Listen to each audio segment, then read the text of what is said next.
Hi, everybody. I think I'm just going to wait for some more people to join and then we'll get started. Can everyone hear me?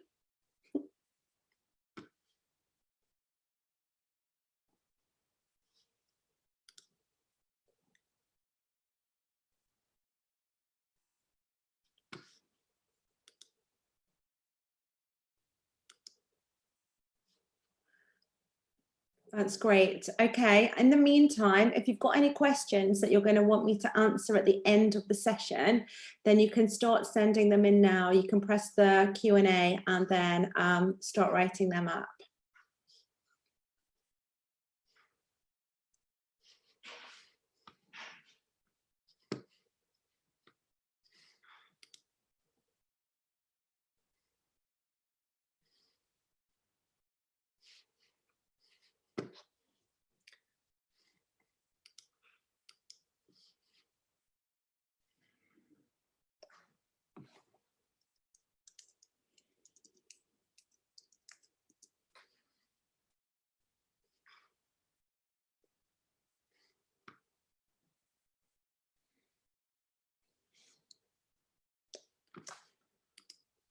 Sorry, I'm just getting everything set up.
I'm just waiting for a few more people to come.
Thanks for being patient. I think we'll probably start in a minute.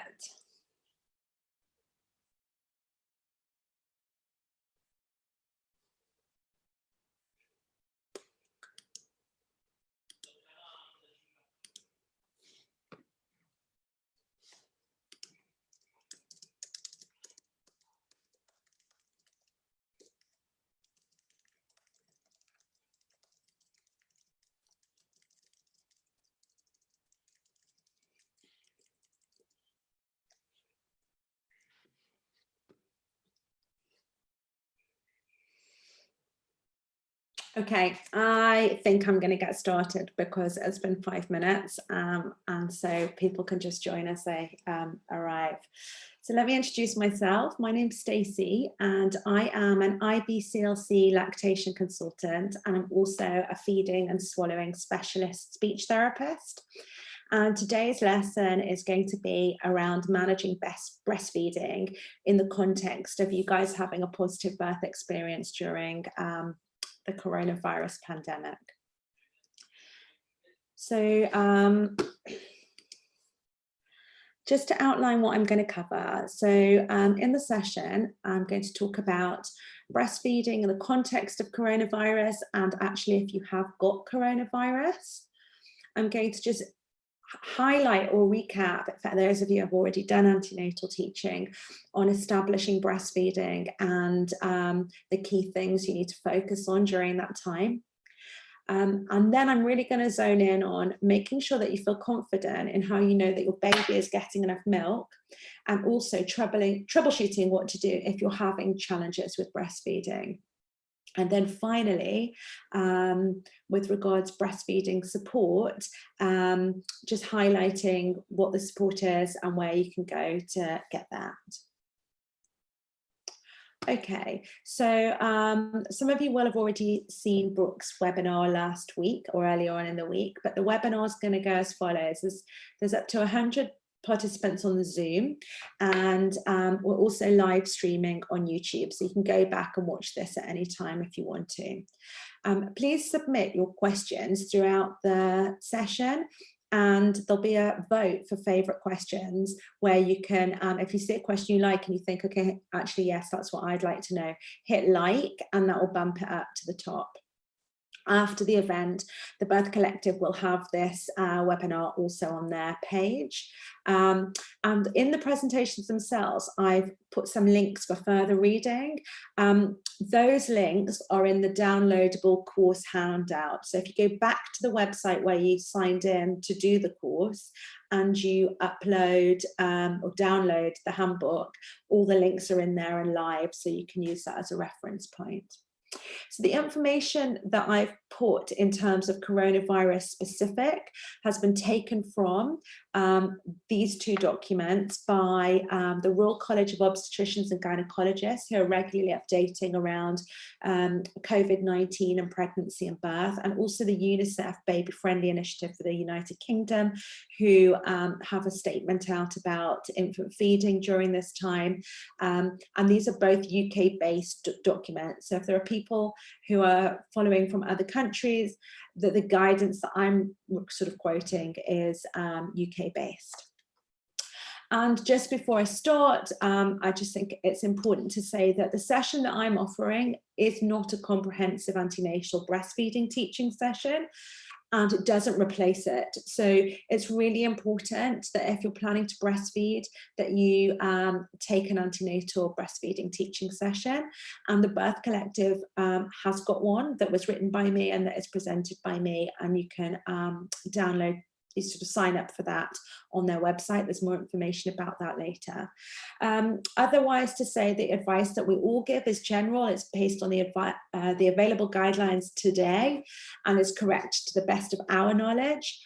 And in terms of the breastfeeding information that I'm giving, it's not specific to you, and it doesn't replace proper clinical support and advice at that time should you need it. And so you should seek that. So let's get started. So one of the things you might be wondering in the context of coronavirus is actually, would it be better to breastfeed or formula feed?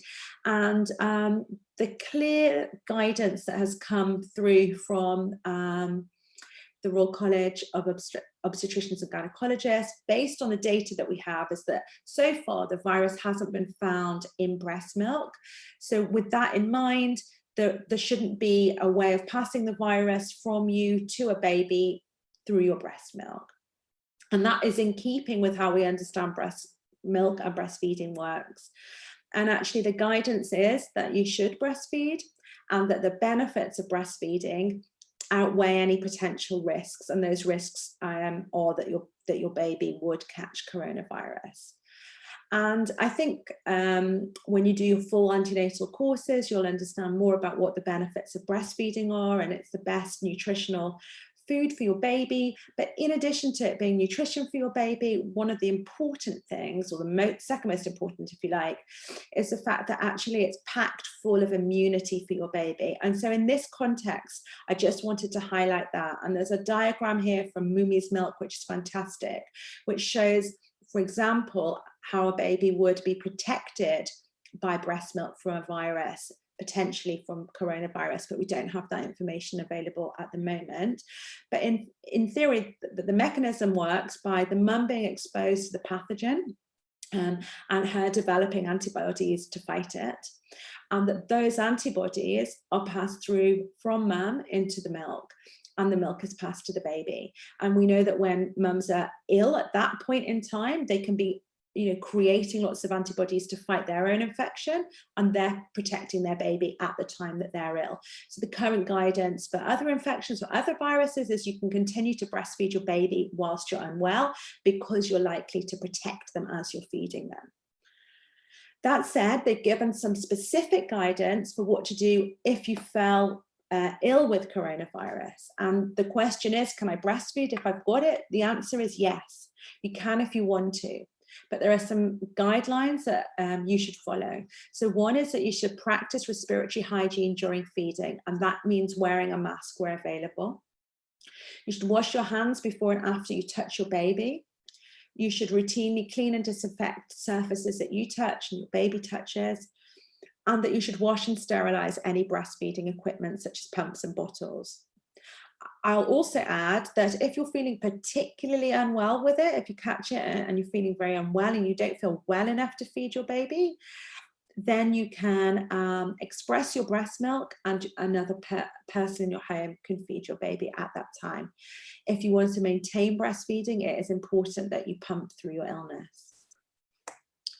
So this is the slide that you're going to get in your sort of downloadable booklets, and all these links will be active in there. But what I wanted to do is highlight that when you're discharged from hospital, because it may well be that you're discharged slightly quicker than you might be normally, or certainly as soon as you're ready, and that you might find yourself at home doing some of the sort of work of establishing feeding, that actually the key things about establishing feeding that I want you to know, and actually just to go back, what I would say is that whilst you're in the hospital, take every opportunity to have the midwives or any infant feeding specialists that are in the hospital to support you with latching and feeding your baby whilst they're there. Take advantage of that. In terms of establishing breastfeeding and the things you could be doing once you're at home and when you don't have access to immediate support, the key things are skin-to-skin contact. So skin-to-skin contact is going to really support your milk supply and support your baby to orientate to the breast, to feel calm and content and settled. And that isn't necessarily just something that you do immediately after your birth, but it's something that you can continue to do whilst you're at home. And whilst we all know and understand that these times are very, very challenging, from a breastfeeding perspective, one of the possible positives, if you can look at it like that, is that actually you're going to be at home establishing breastfeeding without lots of visitors, without lots of people coming in and out your home and interrupting that process, so you can have skin-to-skin contact as much as possible. The second thing I really want you to understand is that breastfeeding works when it is frequently occurring, responsive, and your baby is efficient. And the frequency, this is really important, 10 to 14 times in 24 hours is a normal number of times that a breastfed baby will feed. And you will learn more on our course if you sign up for that, or any antenatal course that you choose to do about that. But that's really, really important to know that newborn babies feed frequently.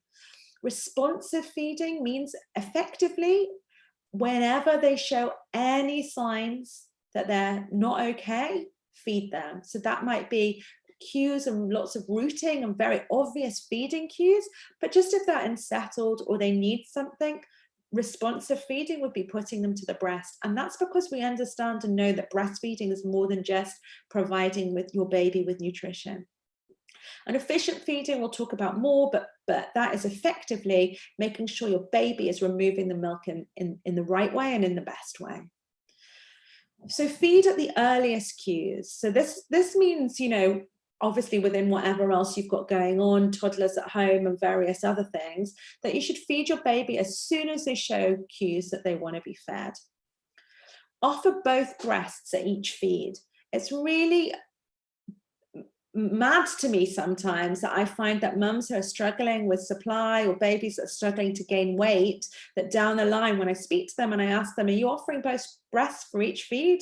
They say no. And so actually it's such a small thing that can make a really big difference. And I suppose the way to see it is that if you only offer one breast and then finish the feed there, you're potentially only giving your baby access to half the amount of milk they could drink, and you're potentially only giving yourself the opportunity to make half as much milk as you could make. And so even if your baby doesn't take the next breast, it's important to offer. That includes if they fed for 20, 30 minutes on one side and dozed off, you can take them off and still move them to the other side. Because babies are really sleepy when they're born and they can't be that reliable around in those early days telling us they really are full or they really have taken enough. Positioning and attachment. This is like 101 of breastfeeding. Do as much research as you can, reading, watching videos before your baby comes so that you feel confident and you know what position to put your baby in and how to attach them at the breast. And finally, the last link that I've sent you is just around understanding normal infant behavior, because one of the other things that I sort of see in my work is that actually infants' behavior is saying, I need you, I need you, I need you to mum a lot.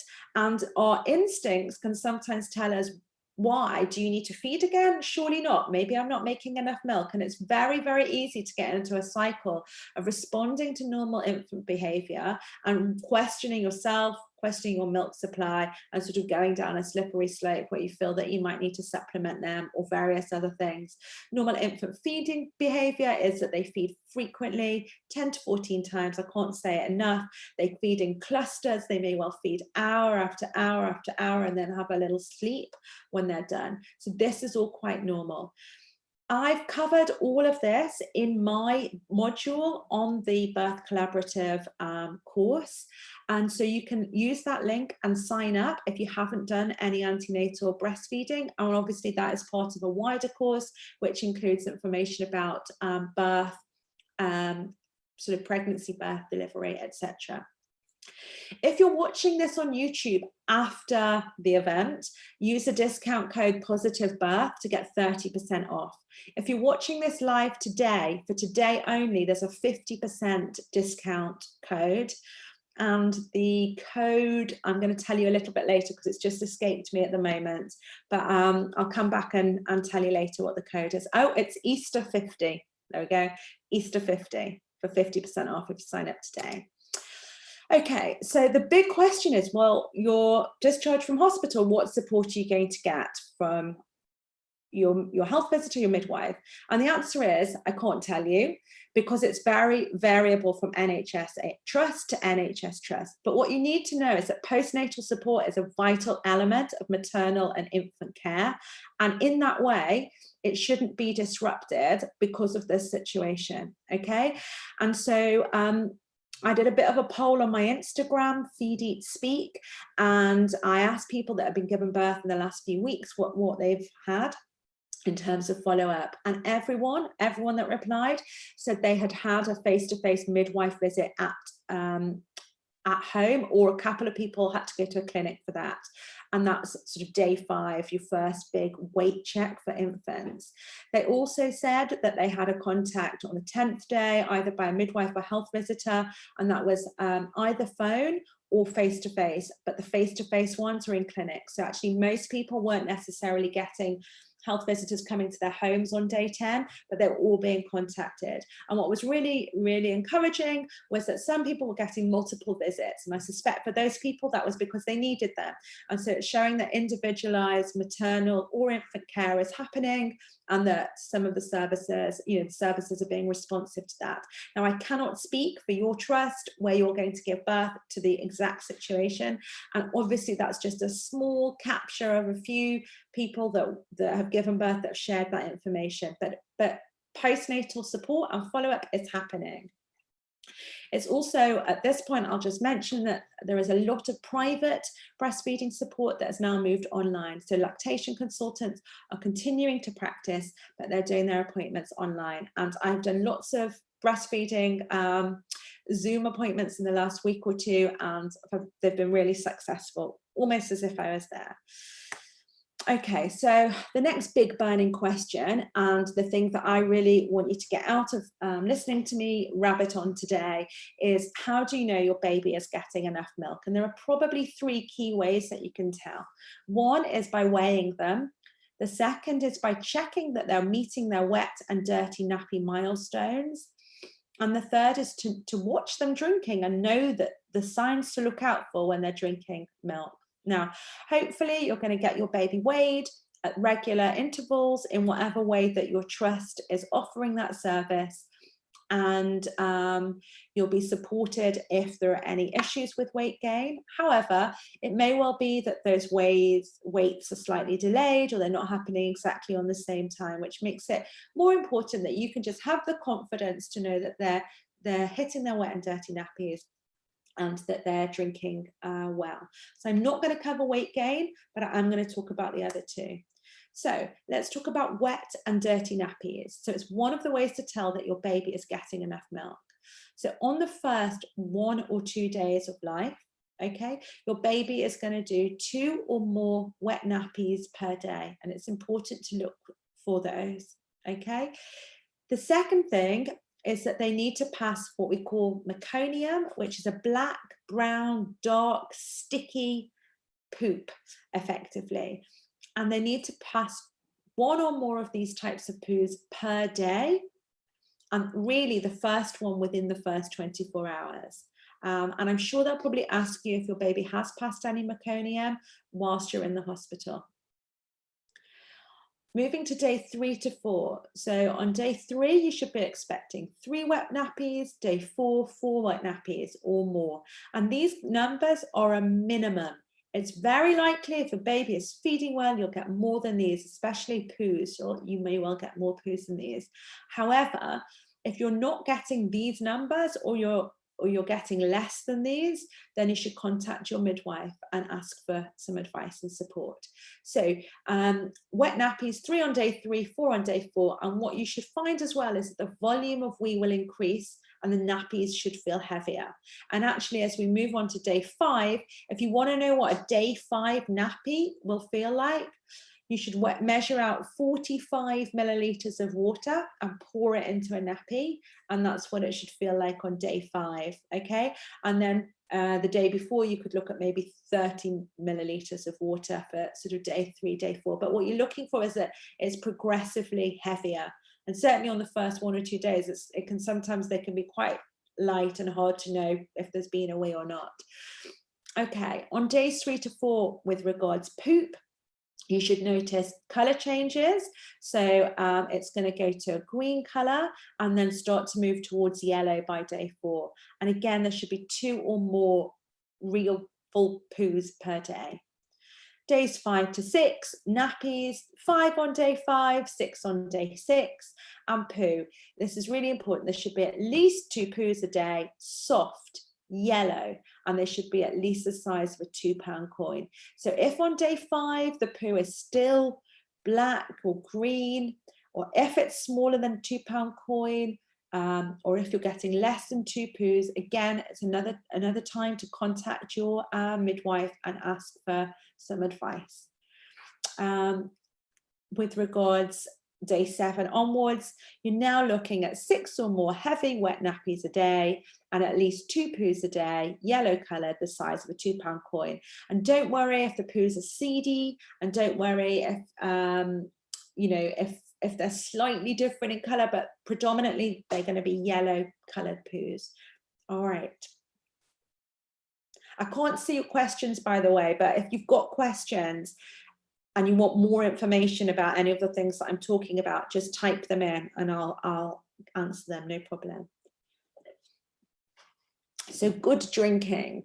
So the second way when you're at home to know that your baby is drinking well is by watching them and feeling and getting to know how your breasts feel before, during and after feeds. So let's see what, and I'm going to show you a video to illustrate this, but let's just see how, I'll talk you through it first, sorry. So changes in sucking pattern is one of the ways to know that your baby is drinking well. And so when your baby first comes to the breast, they're going to do short, fast, flutter type sucks. And these sucks stimulate the letdown of milk, or the milk ejection reflex, stimulate the hormone oxytocin to start the milk flowing. And so what you want to see in your feed is a change from that sucking being fast to the next point, which is to slow, deep, rhythmic sucks, where you notice the jaw dropping lower into the chin and the baby's cheeks becoming more rounded. Now, these changes will flit a bit in between the feed because you have more than one letdown each feed. And the speed and pace at which the baby swallows milk will be much more towards the beginning, and it will slow down towards the end. So there's nothing that's going to be sort of static about it. It doesn't just change once, but you need to be looking for and seeing these slow, deep, rhythmic sucks through the feed. And if you're not, that could be a sign that they're not drinking enough. The key to getting these is going back to before when I talked about positioning and attachment, and really positioning your baby well at the breast so they can latch well and suck and feed like this. You may hear your baby swallowing milk, particularly at the start of the feed. Now, if you don't hear your baby swallowing milk, it doesn't mean that they're not. It just means that you should look and check that the other things are all happening. That's all, okay? And you may also notice milk sort of pooling at the corner of your baby's mouth. Signs in you is that you may well feel when the milk letdown happens, certainly the first one. Now, not everybody feels these. So again, if you don't feel them, don't worry. But if you do feel it, it will feel like a little tingly feeling in the breast as it happens. You may also feel in the first couple of days your uterus contracting, particularly if it's your second or third baby. That feeling is stronger, certainly took my breath away with baby number 2. And you may also notice an increase in your lochia, your blood flow that you're having after the births, again in the first couple of days. You should notice or feel that your breast feels softer or emptier at the end of a breastfeed, and you'll also notice milk dripping from the other breast. And all of these things are signs that your baby is drinking milk well. So I'm going to just flip over now to another screen and show you a video of good drinking. Okay, fingers crossed this works.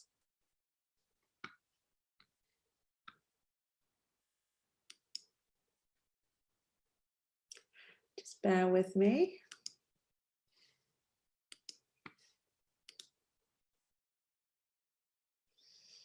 Can you see that? Hang on one second. I'm hoping you can see this video. I'm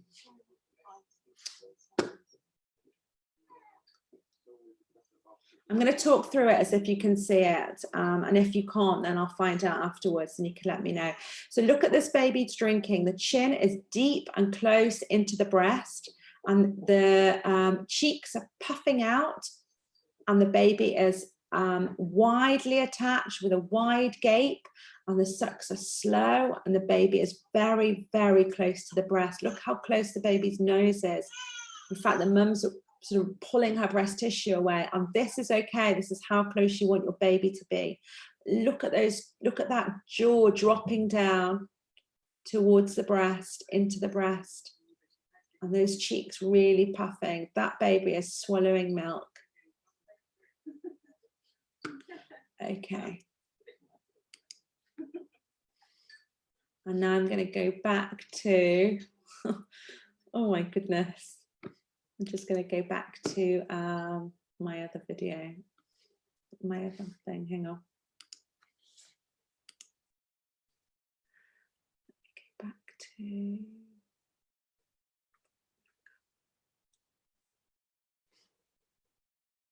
just bear with me everyone, sorry.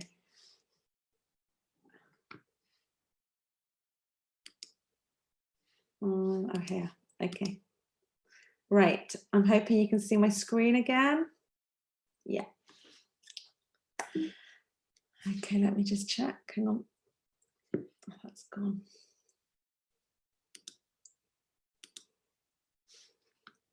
Yes, can you see my slides again? Great, okay, fantastic. All right, so now just going on to troubleshooting. So you know now how to identify that your baby is drinking milk and transferring well. So you're either getting those nappies and your feeds look like that, or they're not. Now, if they're not, what do you do? Well, the first thing you need to do, particularly around the wet and dirty nappies, is contact your midwife and let them know that you haven't achieved those nappy milestones that day. The second thing you need to do is not panic, because it's fine. Just going to sort of pull these notes up and think about what you can do to make things go better. And then the third thing is to go through all of these things. So improve the latch. So again, go back to your positioning and attachment information and make sure that your latch is as maximized and optimized as it can be. So the key areas where people struggle is that the latch isn't deep enough and the baby isn't close enough to the breast. If your baby is not well latched, they won't be taking milk from the underside of the breast because they will be nipple feeding rather than breastfeeding. And it's the breastfeeding and latching around where the milk ducts are collected and contained that will really help with the milk transfer. So stop, relax and work on the latch. If you put your baby on the breast and they're not latched properly and you can see they're not, stop, put your finger in the corner of their mouth, break the latch, take them off, take a deep breath and latch again. If you've got a partner with you at home, ask them to help and support you. And actually, it's really important that your partner does any breastfeeding education with you so that they know what to do to support and facilitate breastfeeding with you and for you. The second thing is frequency. So are you feeding them enough? And if you think that you are feeding them enough, could you feed them more? Could you offer the breast more often? So babies are not reliable when it comes to their intake in the first few days. Sometimes they may well have jaundice or they just may be sleepy after their delivery. And if that is the case, you can't guarantee that they're going to wake up and demand their food when they need it. So until your babies regain their birth weight, we normally suggest that you wake them every 3 hours and feed them. So again, if you're not feeding your baby at least 8 times in 24 hours, look at waking them and feeding them more often. It's not unusual for babies to feed every hour and a half, every 2 hours, have some more skin-to-skin contact, remind them that they're there and that they can be there, and offer the breast much more often. Third way, check the length of their feeds. Now, normally, we really wouldn't suggest that you focus or worry too much about the time your baby spends on the breast, and we would just focus on the fact that actually you're feeding them as responsibly as possible. But in an instance where you're concerned that maybe your baby isn't getting enough milk, then actually what you don't want to be happening is that your baby is coming onto the breast, and it's sleepiness often in the early days, but that your baby is coming onto the breast, latching, feeding, falling asleep. You're thinking, okay, great, that's fine. You put them down, and actually they just haven't fed for long enough time. So think about maybe waking them up and putting them back on the breast, changing their nappy or something in between. The fourth thing, check. Have you offered both breasts? Are they taking both breasts at each feed? Again, if they won't take the second breast, there's not much you can do about it. But again, make sure you're offering. And what if you've offered both breasts, but actually your baby's still awake, that breast feels empty, you've offered that breast, that now feels empty, what can you do? You go back to the other breast. I call it the third breast, but it's called switch feeding. So you basically feed from that side, they're not done, feed from that side, they're not done, but you feel empty and the sucks have really slowed down. You're like, okay, he's just sort of dummy sucking on me, fine, go back to that breast again. And you can do that as many times as you need to. It's going to feed your baby and it's going to really increase your supply. So that's called switch feeding. And then the final thing is breast compressions. You can look up this online if you need to do it, but effectively you compress your breast as your baby's feeding to help with milk flow and to help the baby get more milk.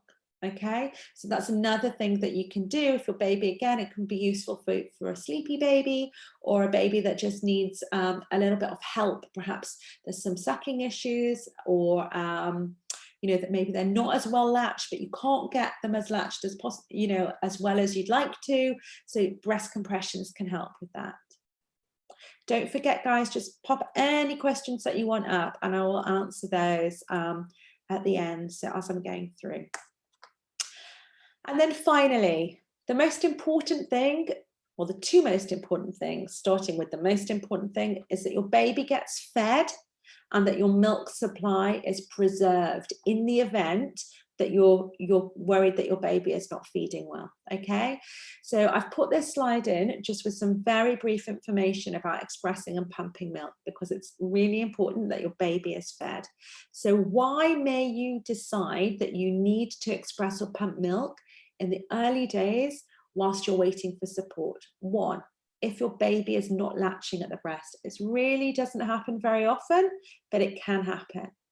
Two, if they're not meeting those milestones with wheeze and poos, you know they're not feeding that effectively, and or their weight's not great, there is an element where you might need to just preserve and increase your milk supply because your baby's not necessarily doing it for you. Okay, and that might be another reason very early on why you would express and pump. And the final reason is pain or nipple trauma. Now, everyone's threshold is different, and hopefully we wouldn't be in a position where you're experiencing a lot of pain or nipple trauma, but sometimes there might be something anatomical with the baby, like a tongue tie, that causes pain and damage. And you may well just get to a point where you just don't feel, until you've got some more support to help you, that you can actually feed your baby. And you might want to miss some feeds or just take a total break and a rest. So how should you express? Well, you should hand express whilst you're still producing colostrum. And once your milk transitions into mature milk and it becomes more watery, and there's more of it, increases in volume, then you should move ideally to double pumping if you're needing to express to support your supply. And we certainly wouldn't recommend you expressing in the early days unless you actually need to, because it can really sort of play havoc with the supply that should be sort of settling down. And when should you pump? Well, you should ideally pump after you've breastfed, if direct breastfeeding is possible. Otherwise, if you're not able to put your baby to the breast because either they haven't latched or because you're in too much pain, instead of a feed. So when your baby would feed, you would pump instead of that. Okay. I think that's all I wanted to say on that slide. And so just to finish off, the first thing I want to say is that there is support available for breastfeeding. And I probably should have said that right at the beginning instead of making you wait till the end to hear that. That's the first thing. The second thing is antenatal support and information is really, really key to breastfeeding success.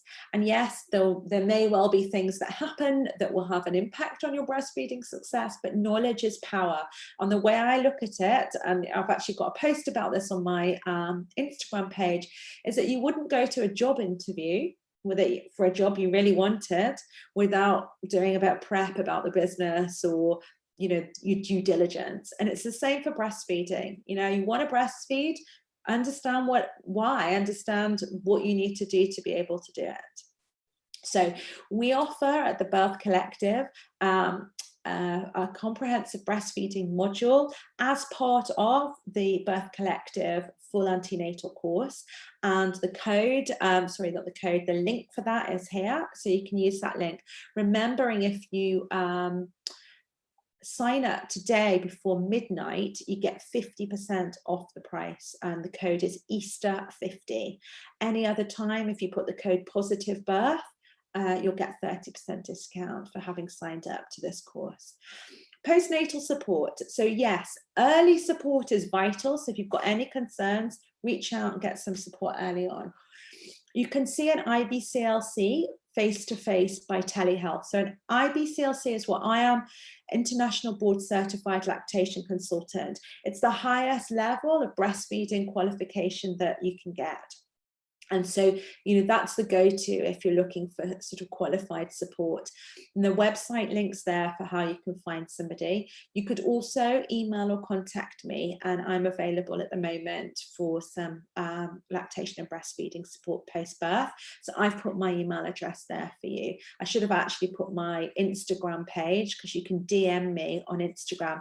And I suppose I should also say, that on my Instagram account, I have lots and lots of information about breastfeeding, sort of free information and little tips and things that you can do. And on my website as well, blogs.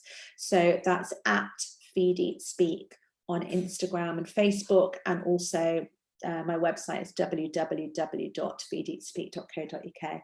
And then phone lines. So for free support, whilst you're waiting maybe for a midwife or somebody else to come along, I've written all the lists of charities that have phone lines manned by often mothers who have trained as peer supporters in breastfeeding. You can contact them. Many of them are open I'm not going to say 24/7, but for long periods, including bank holidays and those sorts of things. And then finally, although I've not touched on tongue ties, you probably or may well have had a baby or friends with babies that have had a tongue tie. They're not that common, but they come and they happen, and they can potentially impact on feeding. Just to say that both within the NHS, certainly in London, and privately, tongue tie clinics are operating, and tongue tie practitioners are working and dividing tongue ties. So if you've got concerns about that, as we speak today, those things are still happening. So again, an IBCLC, if they think that your baby needs assessing for that, will direct you to where to go, and the same with your midwife. So that's all the information for accessing support, and this is in the downloadable course booklet. And I think that is the end of my talk. So yes, that is, and now you can feel free to ask me any questions you want, although I need to see if I can pull up the questions. And I can see that there are questions, but I cannot pull them up. Let me see if I can do it this way. Hi everyone, can you see me? Oh yes, I've got the questions. Fantastic. Great. Okay, so the first question is, what is the best way to identify early issues that may get in the way of feeding, like tongue tie? Will it be harder to get issues like this identified and addressed during this pandemic? Okay, so the best way to identify early issues is to know that your baby is feeding well or not, and to know that they're hitting their sort of nappies and weight milestones. And you hopefully will have a bit more information, knowledge about how to know that. Issues that, such as a tongue tie, but depending on how it presents, may also cause pain and damage and trauma. And so you'll know that, you'll get that issue identified because you'll be feeling it. But as to the tongue tie being the cause, if I'm honest, it may well be slightly harder to get them identified, just because you are having less face-to-face contact potentially. But that said, early intervention and sort of identifying yourself that there's a difficulty and seeking the right support at the right time will definitely help along that process. So if you are concerned because you're in extreme pain and you've done all the first line things, like you've checked position and attachment, or if your baby's not gaining weight as they should, you know, you've got the information now to maximize your feeding, maximize your supply, but get the support then. And if they feel, when they triage or sort of do their clinical assessment, that you do need to go for an assessment of a tongue tie, then they will suggest that. I hope that answers your question. I'm just going to take a drink for 1 second, sorry.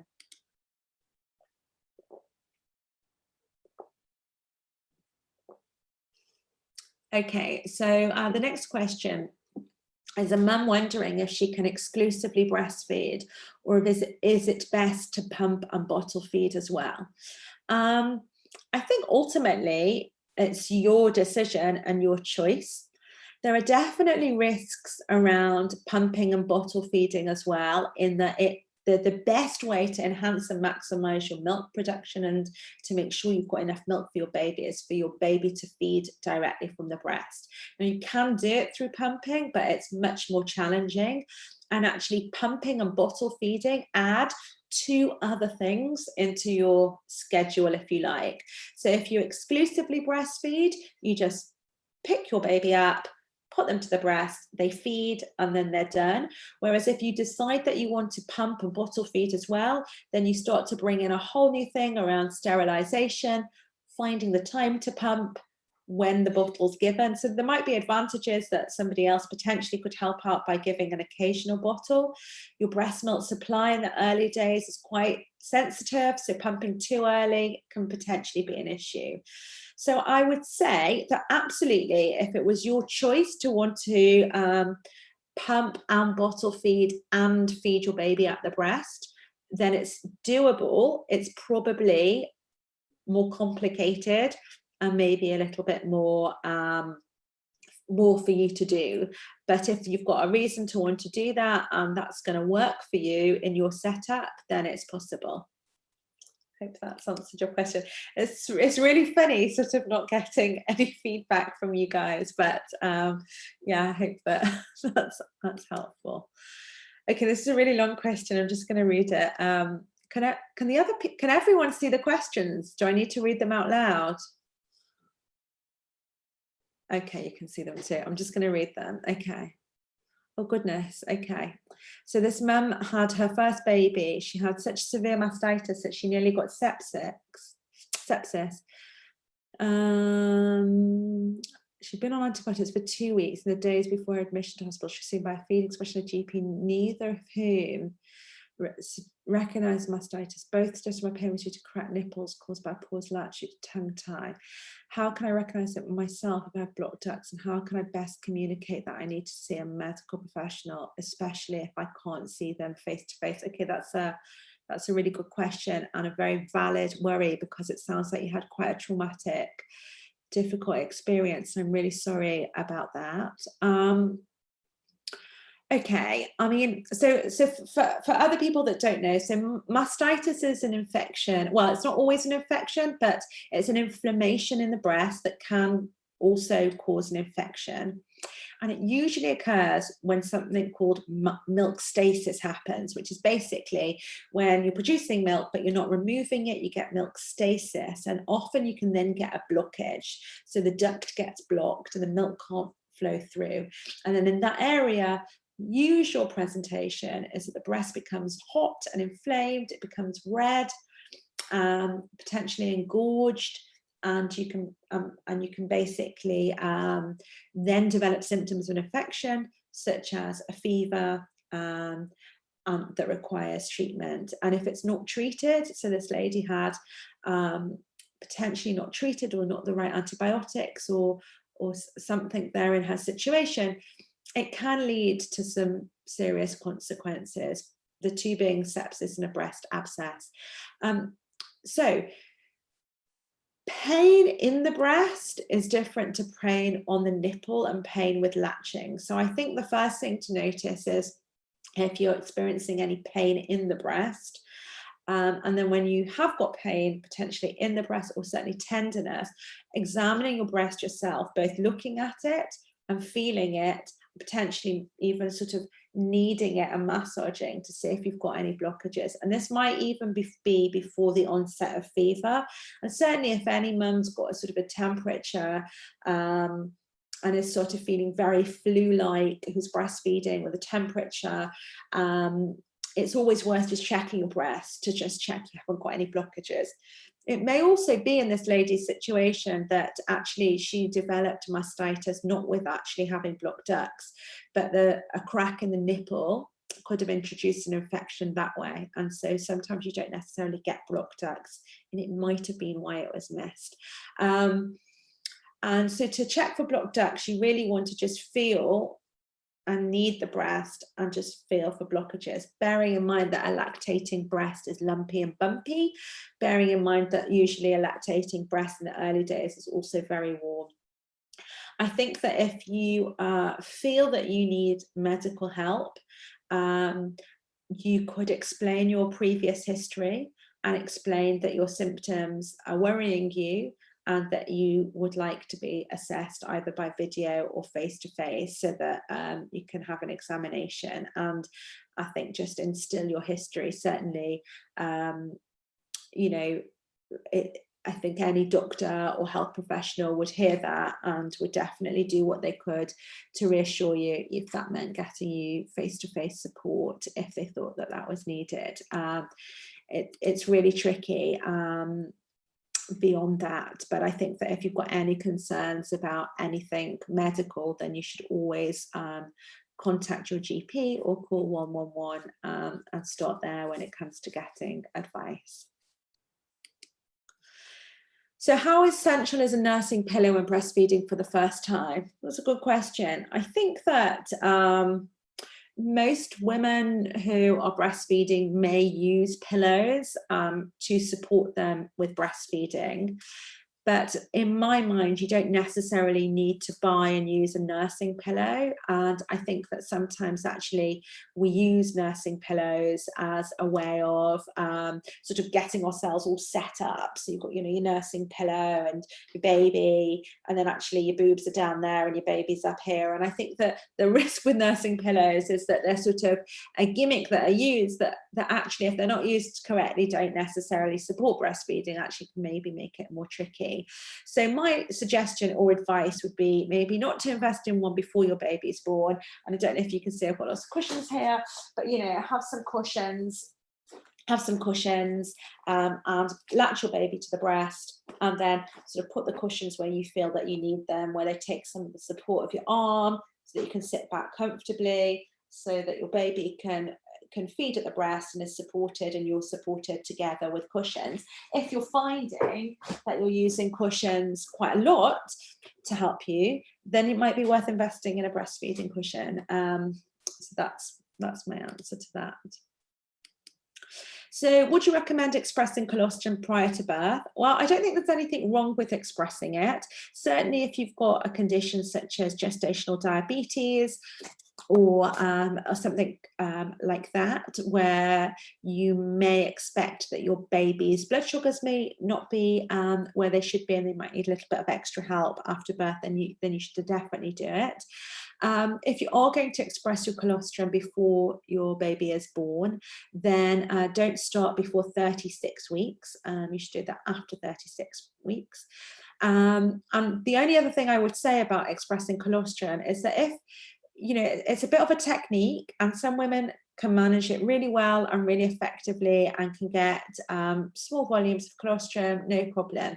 Other women really struggle, and what I want to say is that your ability to express colostrum antenatally has no reflection on your ability to produce colostrum postnatally and to breastfeed your baby, because your ability to produce that is hormonally driven, and those hormones are triggered with the delivery of the placenta, where the progesterone hormone decreases and the prolactin hormone increases, and it starts your milk to come in. Yes, it's sitting in the breast ready to come, but it's those hormones that trigger it.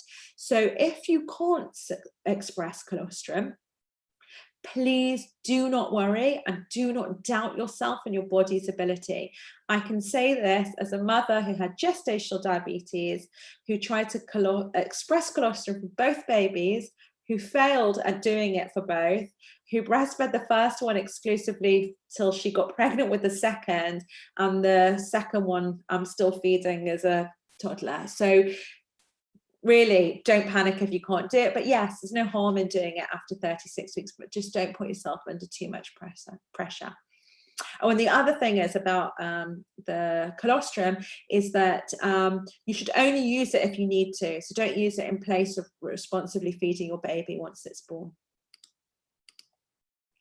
Yes, you can freeze breast milk. So the question is, can you freeze breast milk? How long can you store fresh breast milk? 1 day, 3 days, 12 hours. So yes, you can freeze breast milk. You can freeze it for up to 6 months in a household freezer in the main storage area, not in a drawer. You can store fresh breast milk between 5 and 6 days, depending on which source you read. Again, not in a door, but in the fridge. If you're not going to use it, freeze it and use the freshest milk first. Hope that answers that question. If you use lanolin cream for your nipples, is it okay to breastfeed straight away, or do you need to clean your nipple? It's fine to breastfeed straight away, but if you really only just put it on, you probably want to wipe it off. But certainly if it's been on for a little while, you can breastfeed with it being on. Okay.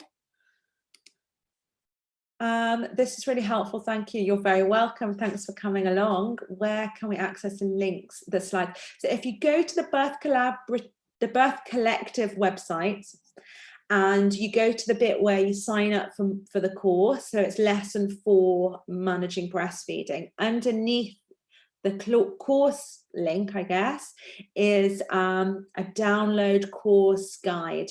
And if you click on that, it'll pop up and all the links are active in that. And if you've got any problems accessing that, it did work today when I set it up, but then just DM the Birth Collective and they'll let me know and we can re-upload it. Okay. All right. How common is tongue tie in newborns? Off the top of my head, I'm not going to be able to give you a percentage. And I suppose I might be slightly skewed because of the work that I do, because I see it quite a bit. But yeah, I can't give you a percentage figure right now, I'm afraid. But it's common, and it you know, common. I mean, common is. It does occur, but lots of other things occur that aren't tongue ties. And certainly the first line in terms of like feeling pain with breastfeeding is to really work on positioning and attachment and getting a deep latch for your baby. And if you do all those things and you're still having difficulties, that's the time that you should start to think perhaps if your baby does or doesn't have a tongue tie. If you go over to my website, www.feedeatspeak.co.uk, there's quite a comprehensive blog on there about tongue ties. I actually didn't put prevalence data in there. If I had, I'd been able to answer your question. Maybe I'll go and edit it and do a little literature review. But yes, if you want more information about tongue ties, you go there and get it. Okay, last minutes and last question. So, what are the best ways to deal with your milk coming on day 2 to 4? I found myself really engorged and full the last time. Would you advise pumping then? Thank you. No, I wouldn't suggest pumping, because if you can manage it, it's just for a couple of days or even a day or two. What pumping's going to do is it's going to send messages to your breast to make more milk. Now, if you've already breastfed, you may well find that the engorgement is even more, I suppose, the next time round, because you've got a sort of a tendency to produce more milk having breastfed once before. You can relieve some of the discomfort by taking anti-inflammatories such as ibuprofen if you need to. And sometimes cold compresses can just make it feel a little bit better. But actually the best thing you can do is just feed your baby responsibly and feed them as frequently as possible. And it's fine if you have to sort of wake up your baby and give them a little extra feed, but it is short-lived. but actually can be quite, you know, quite painful, can't it, in the first couple of days. But I wouldn't suggest pumping. If you really need to, what I would suggest is hand expressing, just to take the edge off. And some women, if they're very engorged, actually their babies struggle to latch. So you could hand express just to soften the breast enough that you feel comfortable, your baby can latch, and you can just get through it. But that's the most that I would suggest that you do. Okay. So that is it. I just want to thank you all so much for coming along tonight. I really hope that you found it useful. Like I said, my full module's part of the Birth Collective course. So if you want to know more from me, do go and sign up for that. And otherwise, I do have a really active Instagram page and a blog where I do post breastfeeding information regularly, and that's over at Feed Eat Speak. And if you need any support postnatally, you've got my email address as well in the link, so do reach out. I wish you all the very best of luck in the next few weeks or months as your babies come closer to their delivery, and I wish you all a very safe and easy time of things. So good luck to you all, and thanks again for coming. Thanks.